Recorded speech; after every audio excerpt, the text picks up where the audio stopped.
Okay, everybody, so while we're waiting here, they're trying to get me a trailer. I'm going to go ahead and do another video on my theories on the book of Genesis, where it says that the angels married the daughters of man, and they had families, and at that time, there were giants in the land. That's what it specifically states, giants. They were called the Nephilim. And you can look it up. You can Google it. They're called the Nephilim. And my belief is that it referred to everyone that had a portion of this celestial blood.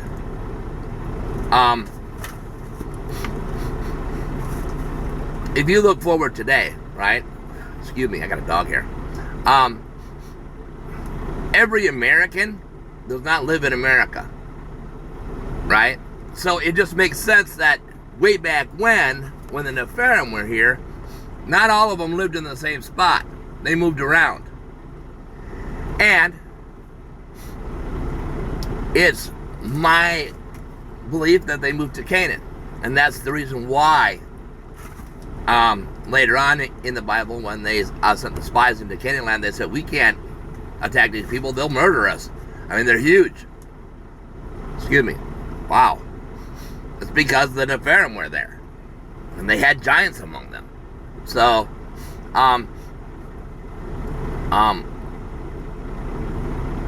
but, you know, not every Nephilim lived there.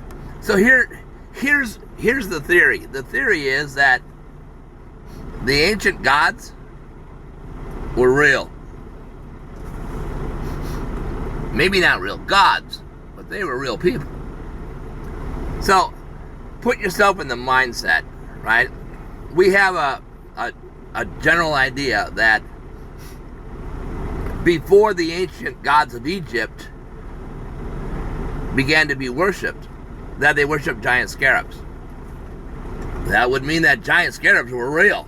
I mean, that is an actual physical possibility that there were giant scarabs. I mean, we had giant lizards, we had giant birds. Why can't we have giant scarabs? We even had giant bugs. So, it's not impossible that in Egypt there were giant scarabs. Probably a dying species. That would be my guess, because there aren't any more of them. Going extinct. But they probably lived underground, the scarabs did. There were probably just you know, a colony of them. But you have the priests, and the priests are worshiping the giant scarabs because the giant scarabs are scary. Okay? Because usually gods that people worship in ancient times are because those gods are scary, usually. Right? Not because those gods are good or kind or wonderful or beautiful, but because they're scary. So, just a second here. So you're in the Nephilim, right?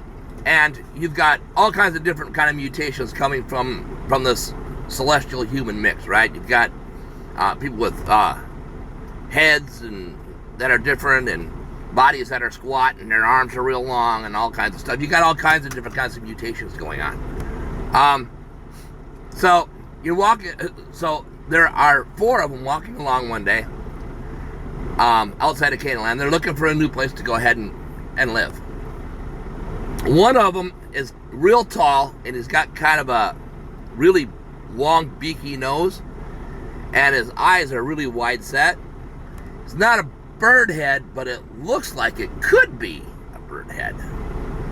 And you've got another one, and she has a stubby pair of wings, and she can't fly, but she can raise herself off the floor about a foot. And you've got another one that's kind of a mind reader. It's kind of like Radar O'Reilly. He can tell you what you're going to say before you say it.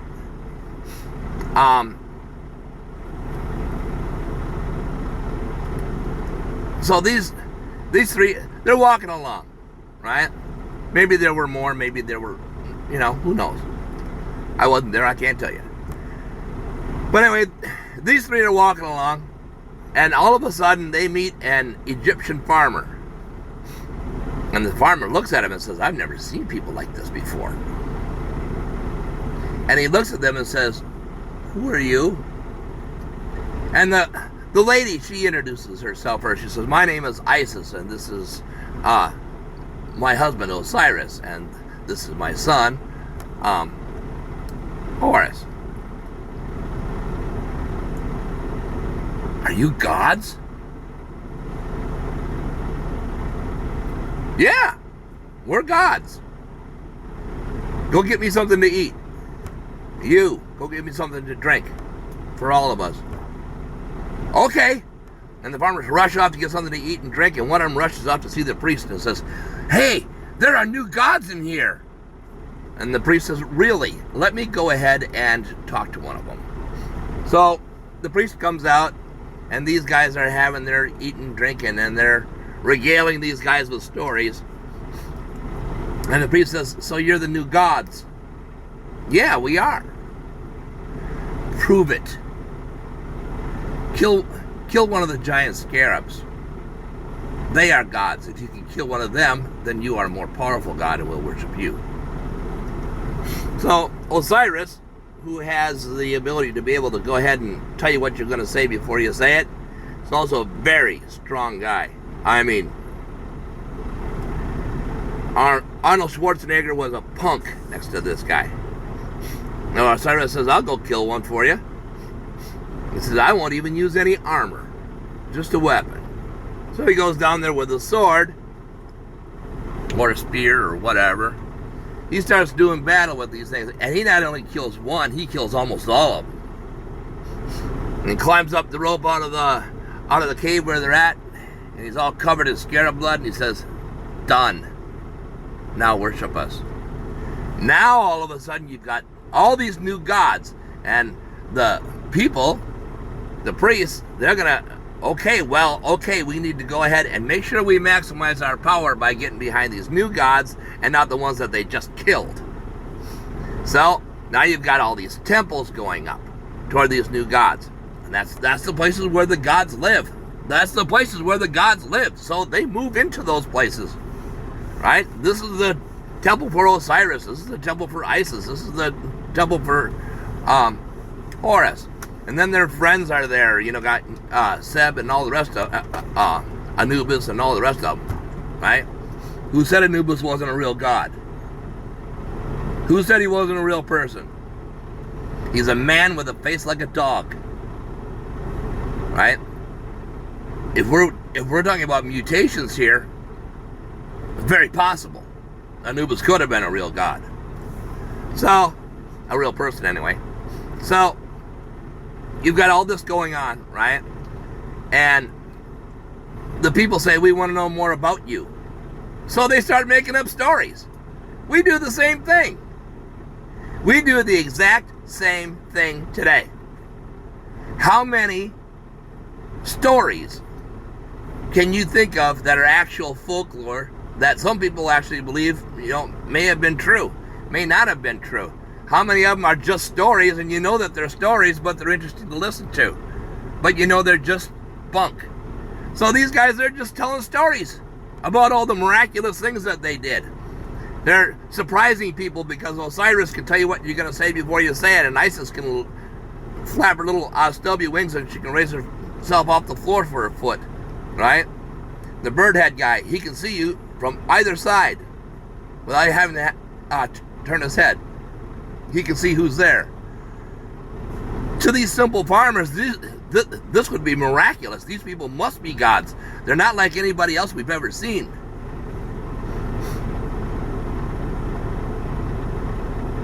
Gonna tell me that Isis and all these others were all made up? They're all made up gods. No, they were real people. They were real people. Just as real as the pharaohs were. Yes, they didn't live long. And yes, the priests would have to go ahead and consolidate their power and sit here, when one of them dies and goes, they ascended to heaven.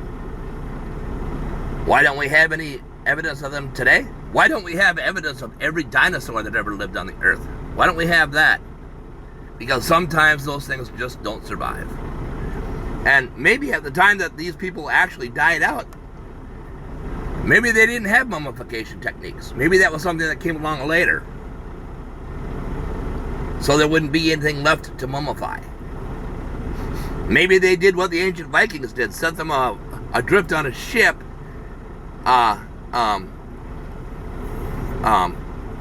in the Nile and set it afire so that it burns the bodies.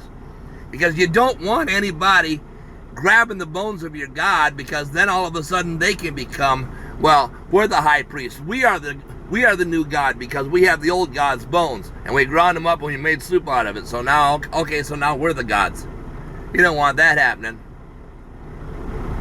So, somebody out there who watches this video, tell me why my theory doesn't work. If you believe in Genesis, where it says that there was a mixture of blood between celestials and humans, and there were giants on the face of the earth, tell me why there can't be mutations. Tell me why the ancient gods of Egypt could not have been real, actual living beings. That's it for today's video. Go ahead and like and subscribe and share and rumble and all that kind of good stuff. And we'll see you again next time.